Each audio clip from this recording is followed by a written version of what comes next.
Hi everyone, this is Sherry at Talent is Optional. Today I'm going to show you how to make another homemade flower. This is video 3 in the series. So here are the items you will need. You'll need some coffee filters. You'll need your favorite ink pads. Then you need a floral die cut. Let me just move these beautiful flowers. Here, let me bring it up closer so you can see. This coffee filter flower are absolutely gorgeous and soft. I'm using the die cut from Tim Holtz. It's Tim Holtz Alterations, the Tatter Floral. I love this die cut. It's so versatile. You'll also need a die cutting machine, and in this case I use a Cuttlebug.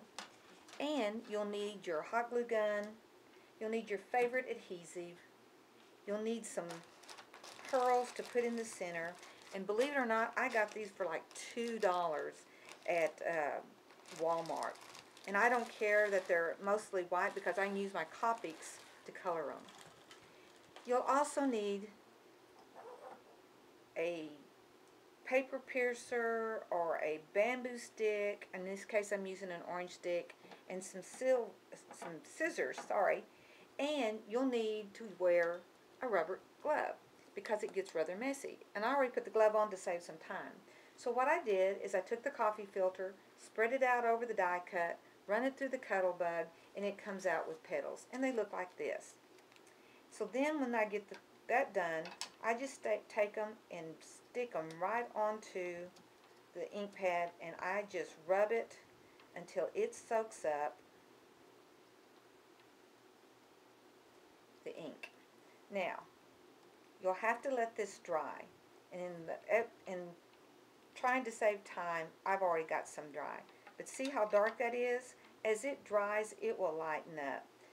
So I'm going to move this out of the way so we can get on to our flower.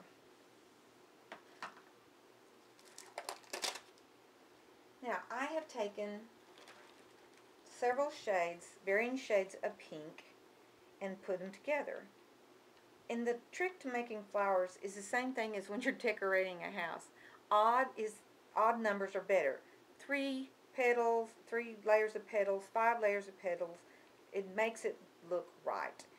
So I kind of stack up what I want, the shades, varying shades, and let's see. I think I'll do this and then that. That should look about right. Let me put the others away. And then from there, it's fairly simple. I start out by putting some hot glue in the center,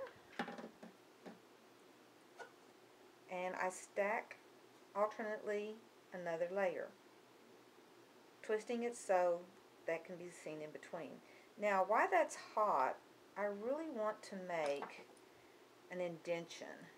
So I will use my orange stick, a pencil, and I will start cupping that around there. Now, because these are so soft, they are not going to cup very well. And I'll crinkle them up to give them some added dimension and unfold them gently. I mean, it already looks better, doesn't it? Alright. You can crinkle those up before, or you can crinkle them up as you go. Now, the next thing I'm going to do is put on my next layer.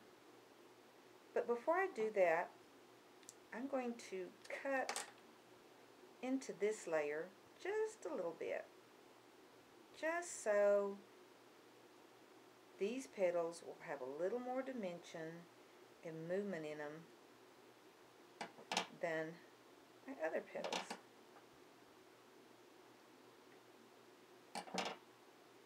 Again, I'm going to hot glue it. Put the base in and start cupping that around. That's why I like to use the hot glue. The hot glue dries fast, and it also causes the petals to start holding their shape. Already looking great. Alright, same thing. I want to cut into this little petal.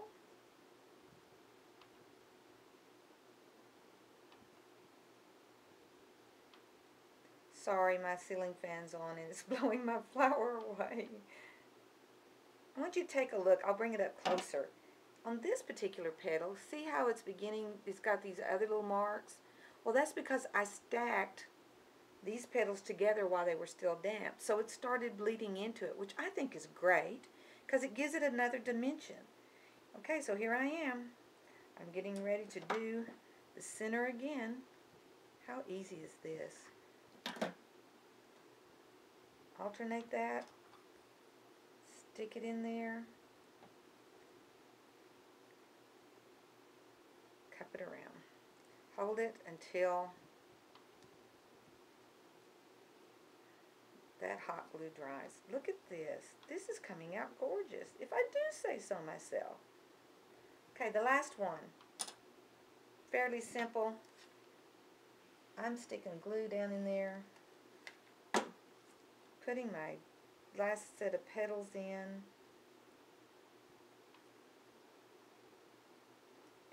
And actually shoving it down in there as far as it'll go.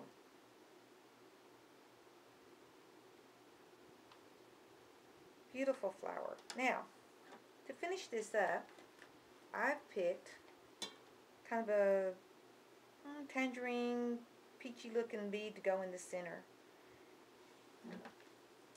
And you can do this with hot glue. You can do it with your favorite quick dry adhesive. But I'm telling you, these are some of the easiest flowers to make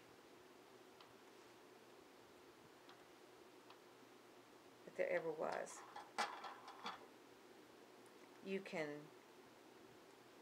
These aren't going to roll. They need to be scrunched more than they need to be rolled. If the flower is actually bigger than what you really want it, then what I do is I come in here and I take this layer first and I'm going to cut it down. And I rock my scissors back and forth, and then I come the petal behind it and I'll cut it down, but not quite as, as much, so you can still see that color behind it. And see, it's certainly, you can get just as wild, or you can use the decal scissors to maybe do some of that. But it is just makes this absolutely gorgeous flower. They're soft, they're nice to put onto your layout, your cards. They're not thick. So therefore they're easily to mail on the card or store in your scrapbook pages.